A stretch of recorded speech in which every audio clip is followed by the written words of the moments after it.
Henry Kissinger once said, "Access to natural resources can become a question of survival for many."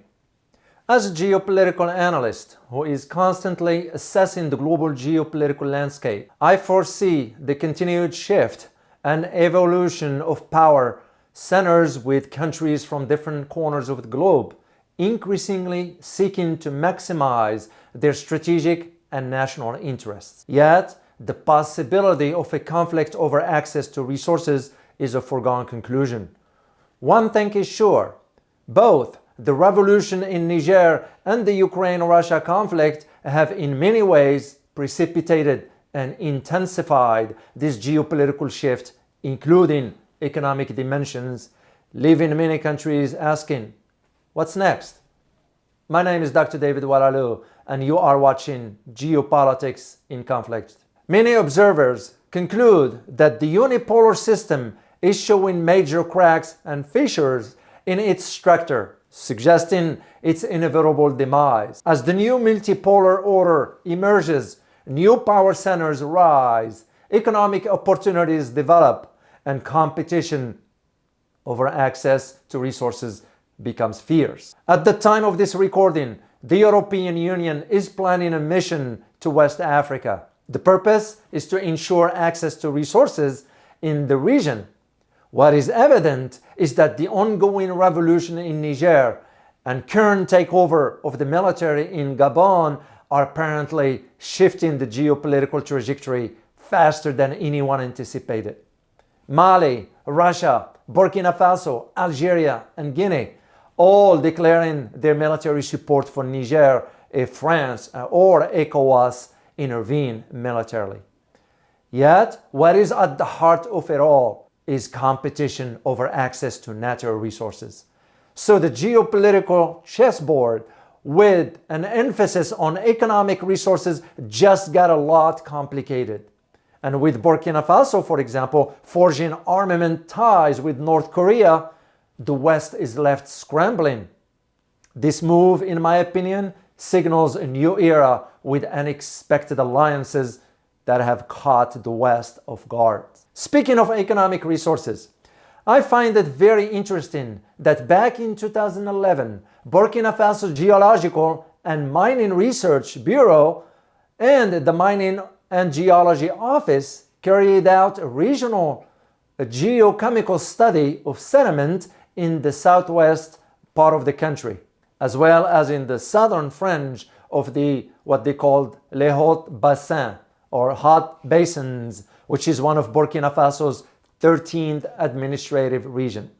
And the results showed potentially mineralized zones. The World Bank, right after that, the World Bank funded, and I put this in quote, mining sector development supports project which identified 200 geochemical anomalies. Of those, 76 have attracted attention due to their intensity, signature, and lithogeochemical context. 56 concerns gold, and the remaining 20 various substances such as zinc, tungsten, tin, and lithium, and rare earths. End of quote.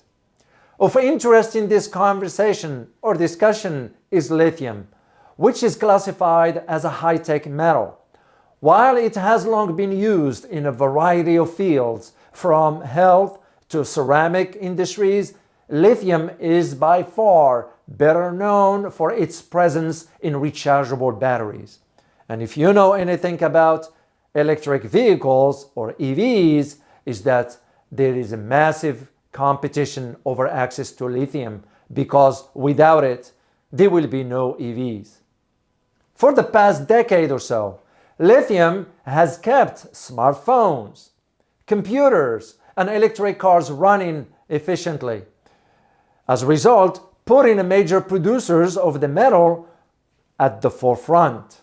For example, in his article, The World's Largest Lithium Producing Countries in 2021, author Vladimir Baskov wrote, and I quote, "Australia is the world's biggest lithium producer, 55%, followed by Chile, 26%, and China 14%, and Argentina 6%.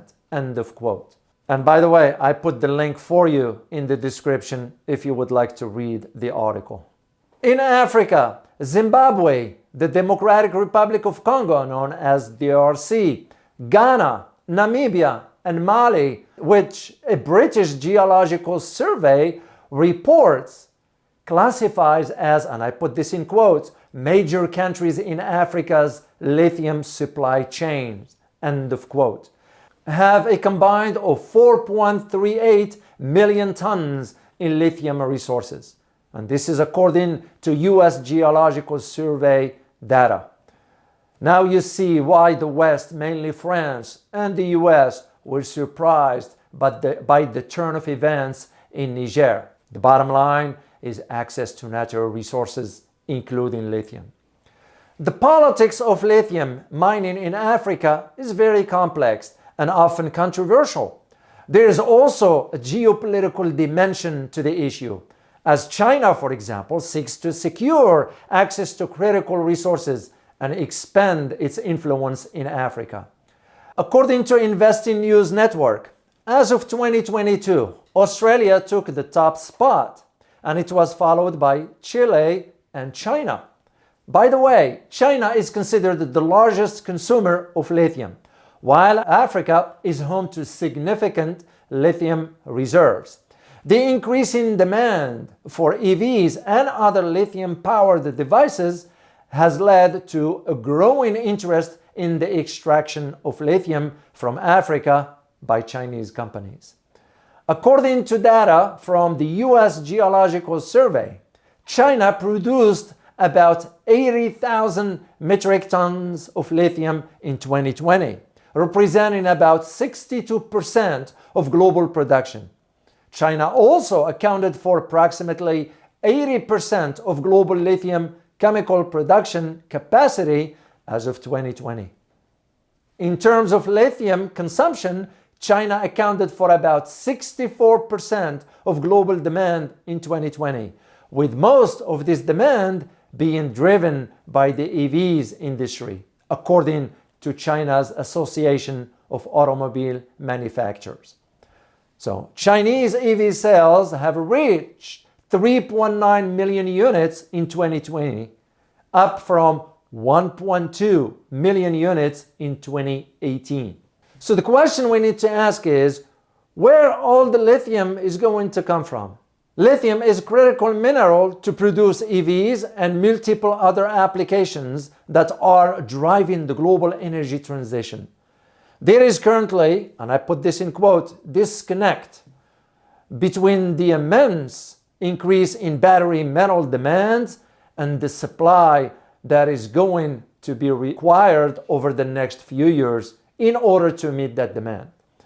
There are many trends lithium investors need to know about as EV's revolution intensifies. I'm going to share three with you.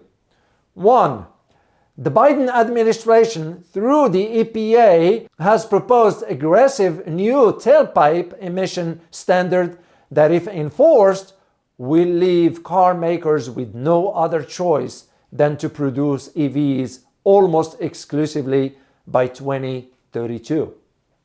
Number two, cutthroat pricing by Tesla. Elon Musk has just slashed prices for Tesla's entry-level SUVs below the average cost of new US cars and trucks. A clear signal in both directions and global transformation in the car industry that undoubtedly will incentivize buyers to purchase EVs. And third, Canada's federal government has handed out up to $13 billion in production subsidies to Volkswagen for the new EV battery plant it plans to build in St. Thomas, Ontario. By far the most generous subsidy Canada has ever provided to an automaker for locating a factory here in Canada.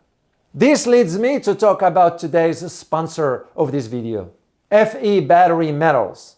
Ticker symbol is FEMFF. One important fact I'd like you to know about this company is that millions of dollars have been spent to get a project in James Bay region in Quebec, Canada. Its current condition is about to become the first mine operation in Canada for lithium. And that area will soon become a major hub, a center mass, if you will, for lithium in Canada moving forward. That said, when thinking about a company like FE Battery Metals, a small $10 million company becoming one of the largest landholder in this mining camp, where there is already a $2 billion lithium company. Yeah, you heard me.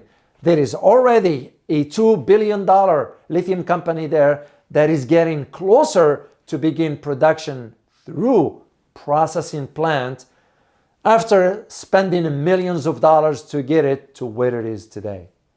So you ask yourself, why a small company like FE Battery Metals is in an area competing with a giant? Well, this is where you realize the business model FE Battery Metals is adopting.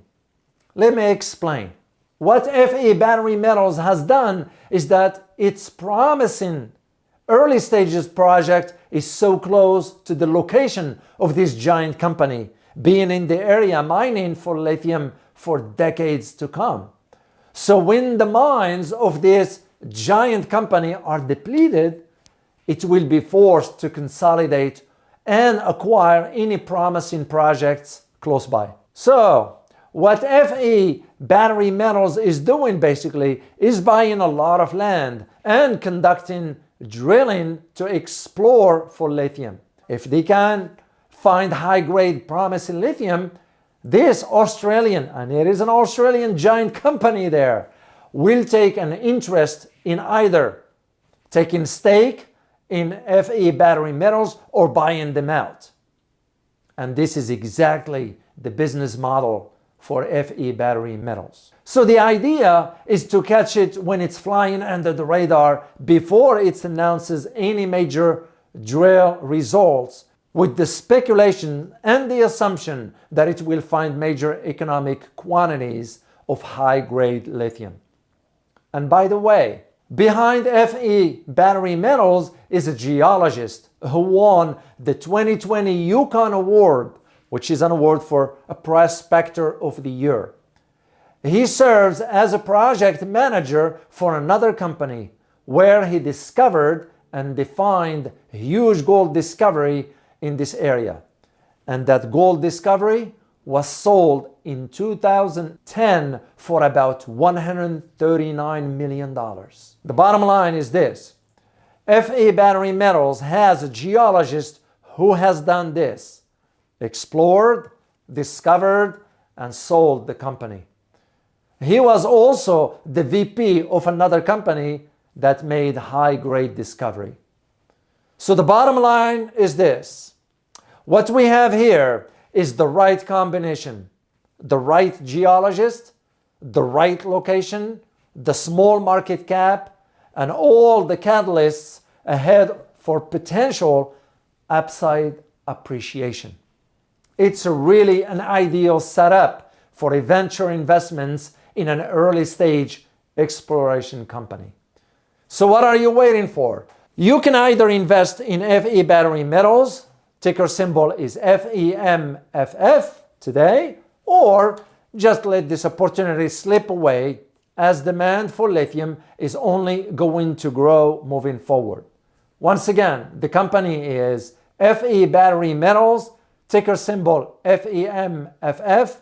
Check it out. And remember, there is always risk in investments and there are no guarantees. Thank you.